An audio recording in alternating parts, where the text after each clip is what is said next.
దేవుని నామమునకు స్తోత్రములండి. ఈనాటి ధ్యానాంశము హోషేయ గ్రంథ ధ్యానాంశములండి. ఈనాటి ధ్యానాంశము 4 అధ్యాయమండి.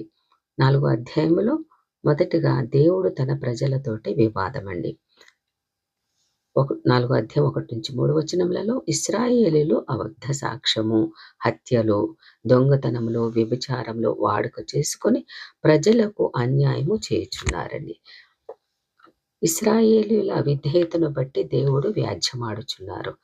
మత నాయకులు ప్రజలను దేవుని తట్టు త్రిప్పుటలో విఫలమైపోయారు.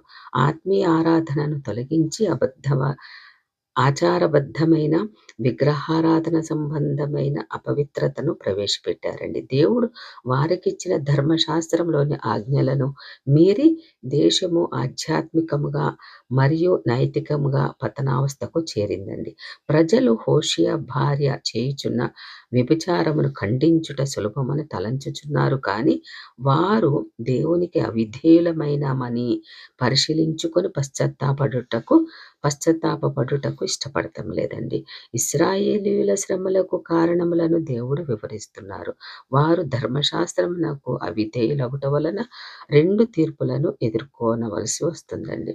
1 హింస పెరిగిపోవడం, 2 పర్యావరణ సమస్య. మనము చేసే క్రియలకు మరియు మనము అనుభవించే పరిస్థితులకు ప్రత్యక్ష సంబంధము కనబడకపోవచ్చండి.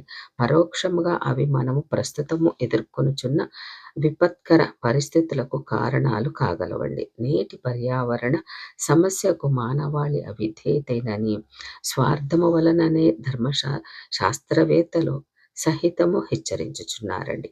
దేవుని ధర్మములకు ప్రకృతి ధర్మములకు మానవుడు వ్యతిరేకముగా జీవించటం వలన పర్యావరణ సమస్యలు, ఆర్థిక, రాజకీయ, మత సమస్యలు ఉత్పన్నమవుచున్నాయండి. హత్యలు కూడా ఇశ్రాయేలులో సర్వసాధారణమైపోయిందని రాజుల 2వ గ్రంథం 15వ అధ్యాయము 8-16 వచనములలో మనము చదివి అర్థం చేసుకోగలుగుతామండి. రెండవదిగా అపవిత్ర యాజకత్వం మరియు అపవిత్ర ప్రజలండి. హోషేయ గ్రంథం 4వ అధ్యాయం 4-15 వచనములలో ఇశ్రాయేలీయులు యాజకులు ప్రజలు ఏ విధంగా అపవిత్రులై, వ్యభిచారులు, విగ్రహారాధికులై దేవునిని మరిచారో వారికి కలగబోవు అవమానమును గురించి దేవుడు హెచ్చరిస్తున్నారండి. తమకు కలిమి కలిగిన కొలది వారు మరింత పాపము చేసి దేవునికి దూరమైపోయారండి. హోషేయ మత నాయకులను ఖండించుచున్నారు. యరొబాము 1:1లో సొలొమోను కుమారుడు రెహబామునకు వ్యతిరేకముగా తిరుగుబాటు చేసి ఉత్తరమున ప్రత్యేక రాజ్యమును ఏర్పాటు చేసుకున్నారండి. దానితో పాటు తమ సొంత మత వ్యవస్థను ఏర్పరచుకున్నారని రాజుల మొదటి గ్రంథం 12వ అధ్యాయం 5-33 వచనములలో గమనించగలమండి. దేవుని ధర్మశాస్త్రమును తృణీకరించి తన కొరకు 2 బంగారు దూడలను చేయించి వాటిని పూజించమని ప్రజలను ప్రేరేపిస్తున్నారండి. అహరోను వంశమునకు చెందని వారిని యాజకులుగా నియమించుకుంటున్నారు. ఆరంభంలో వారు తప్పు మార్గంలో ఆరాధన చేయుచున్నను దేవుడిని ఆరాధించుచున్నారు. కానీ తదుపరి వారు కనానీయుల దేవతలను ఆరాధించుటకు బాగా అలవాటు పడ్డారండి. తరువాత యెహోవా దేవునికి బదులుగా బయలు దేవతలను ఆరాధించడం మొదలుపెట్టారండి. తరువాత ఇక దేవుడిని ఆరాధించడం పూర్తిగా మానేశారు. యరొబాము నియమించిన యాజకులే యెహోవా ఆరాధన అడుగంటుకున్నటకు బాధ్యత కలిగి ఉన్నారండి. పూర్తిగా దేవుని తట్టు నుంచి తిరిగి అన్య దేవతలను పూజించడం మొదలుపెట్టారండి. తన ప్రజలు జ్ఞానం లేని వారే నశించుచున్నారని 4వ అధ్యాయం 6వ వచనం తెలియజేస్తుందండి. ఆనాటి యాజకులు ప్రజలను అజ్ఞానంలో ఉంచారు. దేవుడిని తెలుసుకోనియకుండా ప్రజలను భ్రమలో ఉంచారు. వారి యాజకులే వారిని తప్పు మార్గమున నడిపించి పాపమునకు బానిసలుగా ఉంచారండి. యాజకులు చేయుచున్నారు, మనము చేయుటలో తప్పు లేదని ప్రజలు చెప్పుకొని ఉండవచ్చు. ఆధ్యాత్మిక నాయకత్వం అనున్నది ఎంతో బాధ్యతాయుతమైనదని మరువరాదండి. ప్రజలను యాజకులు పాపములోనే కొనసాగిస్తున్నారు. ఎందుకనగా వారు పాప పరిహారార్థ బలులు తెచ్చి దానిలో యాజకులకు భాగములిచ్చుచున్నారు. జనులు ఎంత ఎక్కువగా పాపం చేస్తే యాజకులకు అంత ఎక్కువగా ప్రతిఫలం లభించిస్తుందండి. జనులు 8వ వచనం ప్రకారం 4వ అధ్యాయం 8వ వచనం ప్రకారం జనులు అర్పించ బలులను అర్పించు బలులను బట్టి యాజకులు లబ్ధి పొందుచు మరింత పాపము చేయించుటకు కూడా కారకులవుతున్నారండి. బయలు ఆశ్చర్య దేవాలయ ఆరాధనలలో కూడా లైంగిక ఆచారములను చేర్చబడినాయండి. 4వ అధ్యాయము 10-12 వచనములలో దేవదాసిలతో పురుష యాజకులతో కూడా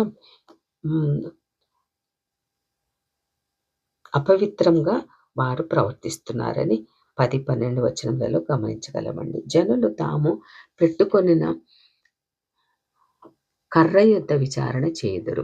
భవిష్యత్తును తెలుసుకొనుటకు దేవుని పైన ఆధారపడకుండా తాము పెట్టుకొనిన కర్ర పైన ఆధారపడుచున్నారండి. దేవుని వాక్యం నుండి, దేవుని సన్నిధి నుండి ఇశ్రాయేలీయులు దూరమగుటకు ఇది నిదర్శనం. దేవుడు యూదా రాజ్యములో ఉన్న యాజకులను హెచ్చరించుచు వారు ఇశ్రాయేలీయుల యాజకుల వలె పాపము చేయరాదని 15వ వచనంలో సూచిస్తుందండి. ఇశ్రాయేలు యాజకులు విగ్రహారాధనకు అమ్ముడుపోయారు. ఇశ్రాయేలు శిక్షను తప్పించుకొనలేకపోయారండి. యూదా కూడా దేవుని అనుసరించకపోతే శిక్ష తప్పించుకోలేకుండా ఉండలేరు. పెయ్యి మొండితనము వల్లే ఇశ్రాయేలు మొండితనం ఉందండి. 4వ అధ్యాయం 16వ వచనం ప్రకారం పెయ్యి వలె ఇశ్రాయేలు మొండితనం చూపిస్తున్నదని వ్రాయబడిందండి. పెయ్యి యజమానికి లోబడక మొండితనం చూపును. అలాగే ఇశ్రాయేలు తన యజమానికి లోబడడం లేదు. అందువలన అది విడవబడవలసి ఉందండి. తర్వాత 4వ అధ్యాయం 17-19 వచనములలో ఎఫ్రాయిము విగ్రహారాధన ప్రభావం అండి. ఎఫ్రాయిము అనగా ఇశ్రాయేలు విగ్రహారాధనకు బానిసైంది. ద్రాక్షారసము చేదు అగునంతగా వారు మత్తులైనారండి. మానక వ్యభిచారం చేసి సిగ్గుమాలిన దానిని ప్రేమించుచున్నారు. వారి అపవిత్రత ప్రభావం వలన వారిని సుడిగాలి చుట్టుకొని పోవునండి. వారు అర్పించిన బలులు బట్టి సిగ్గునందుదురు. దేవుడి రీతిగా 4వ అధ్యాయ వివరణలో మరి ఎటువంటి శిక్ష అనుభవిస్తారో తప్పు చేసినప్పుడు అని దేవుడు ఇక్కడ మనకు తెలియజేసినందుకు వేలాది స్తోత్రం అండి. ఆమేన్.